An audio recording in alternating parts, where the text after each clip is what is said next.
नाज़रीन, ये जानना बहुत ज़रूरी है कि एंजाइना क्या है। आमतौर पे हम जानते हैं इसको सीने के दर्द के हवाले से, जो कि दिल का दर्द है। यानी ऐसा दर्द जो दिल की वजह से सीने में होता है, इसको एंजाइना पेक्टोरस के नाम से हम जानते हैं। लेकिन मेडिकली इसको स्टेनोकार्डियो कहा जाता है, स्टेनोकार्डिया कहा जाता है, यानी सीने में होने वाला दर्द जो दिल से एसोसिएटेड होता है। अगर आम लफ्ज़ों में बात की जाए और आपको समझाने के हवाले से बात की जाए तो वो ऐसे है कि ये दिल की खामोश पुकार होती है। यानी एक ऐसा मैसेज होता है जो दर्द की सूरत में एक सिग्नल जाता है हमारे दिल की तरफ से, और ये वो इंडिकेशन होती है कि देयर इज़ समथिंग रॉन्ग, कुछ ना कुछ प्रॉब्लम है जिसकी वजह से ये दर्द है और पेशेंट प्रॉब्लम में है। अमूमन हम अगर बात करें एंजाइना पेक्टोरस के हवाले से या एंजाइना के दर्द के हवाले से, तो ये दर्द अमूमन किस वजह से होता है? वो होता है डेफिशिएंसी ऑफ द ऑक्सीजन, यानी ऑक्सीजन की कमी हो जाती है, ब्लड फ्लो डिस्टर्ब हो जाता है और उसकी वजह से प्रॉपरली हमारा जो दिल है वो पंप नहीं कर पाता और उसकी वजह से एंजाइना का पेन होने लगता है।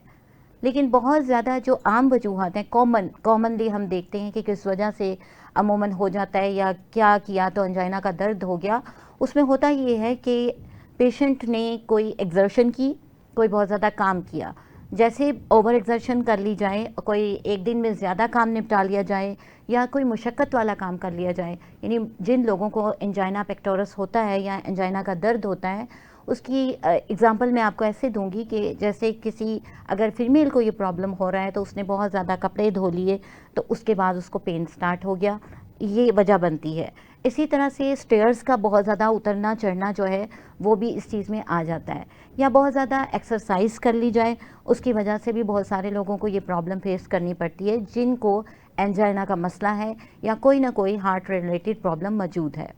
तो ये एंजाइना है जो आपको मैंने सादा लफ्ज़ों में बताया। नाज़रीन, इसकी बहुत सारी वजूहात हैं, इसकी बहुत सारी टाइप्स हैं। टाइप्स के हवाले से भी आपको बताऊंगी, वजूहात भी बताऊंगी और रिस्क फैक्टर्स के हवाले से भी ज़िक्र करेंगे कि क्या वजूहात हो सकती हैं, क्या ख़तरात हो सकते हैं जिनकी वजह से एंजाइना किसी को हो सकता है। याद रखिए कि एंजाइना का जो पेन होता है वो जब स्टार्ट होता है, हर किसी को कभी ना कभी ये कंडीशन फेस करना पड़ती है, या ऐसा हो जाता है कि सीने में भारीपन की कंडीशन महसूस हो रही है, बोझ महसूस हो रहा है। इसकी जो पेक्यूलर सिम्टम होती हैं जो हम देखते हैं जिसकी वजह से पता चलता है एंजाइना है, वो होता है टाइटनिंग ऑफ द चेस्ट, यानी आपके सीने पे बहुत ज़्यादा जकड़न का एहसास होता है, स्क्वीजिंग का एहसास होता है और इसके साथ ही साथ बहुत ज़्यादा ऐसा महसूस होता है जैसे घुटन हो रही है, जैसे सांस खुल के नहीं आ रहा, कुछ इस किस्म की कंडीशन होती है। उसके साथ जो दर्द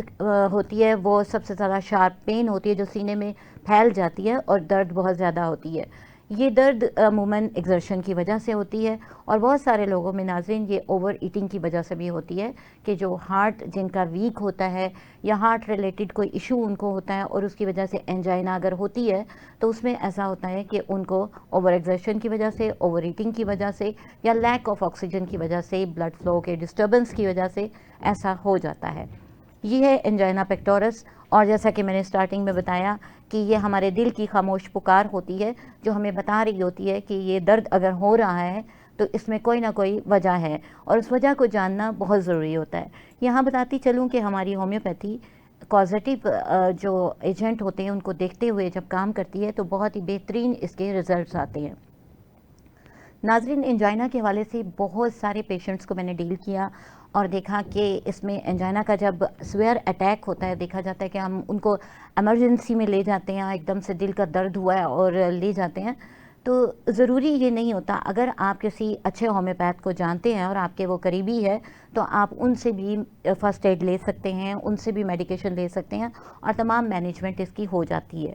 क्योंकि ये एक ख़तरनाक मर्ज़ नहीं है, लाइफ थ्रेटनिंग नहीं है अगर आप इसको मैनेज रखते हैं, इसको ट्रीट करते हैं। लेकिन अगर आप इसको अनट्रीटेड छोड़ देते हैं, जैसा कि किसी भी मर्ज़ को अगर अनट्रीटेड छोड़ दिया जाए तो वो ख़तरनाक हो सकता है और इसी तरह से एंजाइना भी है।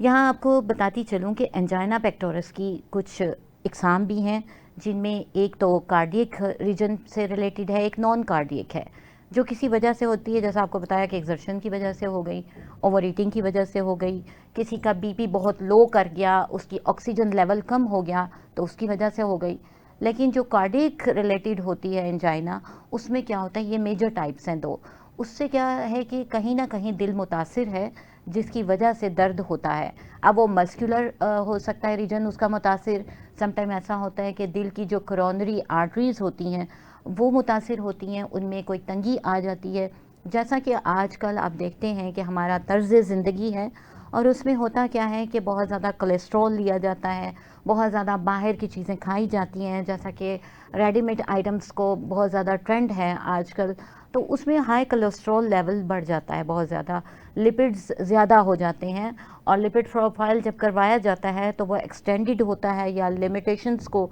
बिल्कुल टच कर रहा होता है, तो ये ख़तरे की हद को यानी छू रहा होता है। 200 तक जब लिपिड्स प्रोफाइल आ जाते हैं तो वो ख़तरनाक होते हैं। तो ये वो चीज़ें होती हैं जिनकी वजह से ऐसा हो सकता है, और दिल का कोई मसला होता है और फिर कार्डियक रिलेटेड एंजाइना होता है। इसके अलावा एंजाइना की जो टाइप्स हैं उसमें स्टेबल एंजाइना एक टाइप है। नाज़रीन, इसमें होता क्या है कि एंजाइना का दर्द तो हो रहा होता है, लेकिन ये ड्यूरिंग एक्सर्शन होता है, यानी आप काम कर रहे हैं उस दौरान में हो रहा है, आपने कोई मशक्क़त की, आप काम कर रहे हैं उस दौरान में आपको दर्द होता जा रहा है, और जैसे ही आप रेस्ट के लिए बैठेंगे या कोई मेडिकेशन लेंगे तो वो दर्द ठीक हो जाएगा। अब अगर आप एलोपैथिक वे ऑफ ट्रीटमेंट की बात करें तो वहाँ पर एस्प्रिन दे दी जाती है ताकि ब्लड थिन हो, उसका फ़्लो बेटर हो, और इस तरह से एंजाइना जो है वो ठीक हो जाता है, और उसको रेस्ट का कहा जाता है। ये एक चीज़ होती है। जैसा कि मैंने आपको बताया कि स्टेबल एंजाइना जो है वो एक टाइप है, और इसमें क्या होता है, जो एक इसकी पहचान है, इसमें जो हार्ट का रिदम होता है वो डिस्टर्ब नहीं होता, वो स्टेबल रहता है। अगर पेन हो रही है तो वो एक ही नवैयत की हो रही होती है, एक ही तरह की पेन होती रहती है, कांस्टेंट जारी रहती है। ये होती है स्टेबल एंजाइना। इसके अलावा जो अनस्टेबल एंजाइना होती है उसमें क्या होता है कि हार्ट रिदम डिस्टर्ब होता है,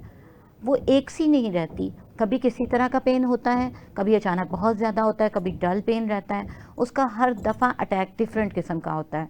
और ये रेस्टिंग जो पोजीशन होती है उसमें ठीक हो जाती है, यानी आप रेस्ट में हैं तो वो ठीक हो जाती है, कोई ऐसा मसला नहीं होता। और सम टाइम रेस्ट के दौरान भी होती है, ये इसकी टाइप है। यानी जो स्टेबल एंजाइना है वो रेस्ट के दौरान नहीं होती, जबकि ये रेस्ट के दौरान भी होती है। इस तरह वेरिएंट एंजाइना भी एक टाइप है, और उसमें क्या होता है कि आप चाहे रेस्ट कर लें चाहे आप रेस्ट ना करें, इससे कोई फ़र्क ही नहीं पड़ता। पेशेंट को दर्द है तो वो होता रहता है और कांस्टेंट किस्म का होता रहता है, वो जब तक आप ट्रीटमेंट नहीं ले लेंगे, और क्योंकि वो रिलेटेड होता है किसी न किसी हार्ट रिलेटेड इशू से, और वहाँ पर अमूमन जो है दिल की आर्टरीज़ जो हैं आर्टरियोस्क्लेरोसिस की वजह से, यानी ये एक टर्म है मेडिकल, जिसमें होता क्या है, हमारी जो दिल की शरियानें हैं वो तंग हो जाती हैं, उनके इर्द गिर्द जो है वो कोलेस्ट्रॉल की तह जमना शुरू हो जाती है। जैसा कि हम बहुत ज़्यादा अगर चिकनी चीज़ें खाते हैं, डीप फ्राइड आइटम्स लेते हैं, और रोगनियात वाली ग़िज़ाएँ बहुत ज़्यादा लेते हैं, जैसा कि हमारे पंजाबियंस में ऐसा बहुत ज़्यादा देखा जाता है कि अगर नाश्ते की बात की जाए तो सिरी पाए और इस टाइप की निहारी वगैरह की आइटम्स बहुत ज़्यादा ली जाती हैं। आगे जैसे ईद आ रही है उसमें बहुत ज़्यादा इस तरह की चीज़ों का इस्तेमाल होता है, और फिर जिनको ये प्रॉब्लम होती है हार्ट रिलेटेड, उनका या तो कोलेस्ट्रॉल बढ़ जाता है, और कोलेस्ट्रॉल जब बढ़ता है तो उसके साथ बहुत सारे इश्यूज सामने आते हैं, हाई ब्लड प्रेशर हो जाता है, और साथ ही साथ एंजाइना के इस किस्म के केसेस सामने आते हैं। नाज़रीन, एंजाइना जो प्रॉब्लम है, जैसा कि आपको बताया कि इसकी टाइप्स हैं, और ये रेस्ट से अमूमन ठीक हो जाता है। इस हवाले से होम्योपैथी क्या कहती है, मैं आपसे शेयर करना चाहूँगी कि जैसा आपको बताया, अचानक से अगर किसी को एंजाइना का पेन होता है तो हमारी एक मेडिसिन, जिसको हर प्रॉब्लम के लिए हम सडन अटैक हो तो उसको मद्देनज़र रखते हैं और बहुत ज़्यादा सभी जानते हैं एकोनाइट के हवाले से, वो दी जाए तो पेशेंट बिल्कुल ठीक हो जाता है। लेकिन यहाँ आपको बताती चलूँ कि सेल्फ़ मेडिकेशन बिल्कुल भी नहीं करनी, इससे परहेज़ करना है, और आपने डॉक्टर को कंसल्ट करते हुए किसी अच्छे डॉक्टर से कंसल्ट करके फिर ही मेडिसिन इस्तेमाल करनी है, ताकि आप पूरी तरह मुस्तफ़ीद हो सकें। नाज़रीन, अमूमन जब एंजाइना का दर्द होता है तो होता क्या है कि ये दर्द अमूमन सीने में फैल जाता है और बहुत ज़्यादा पेन महसूस होती है, शिद्दत की दर्द होती है। लेकिन साथ ही साथ जब आप रेस्ट करते हैं तो ये दर्द कम होने लगती है।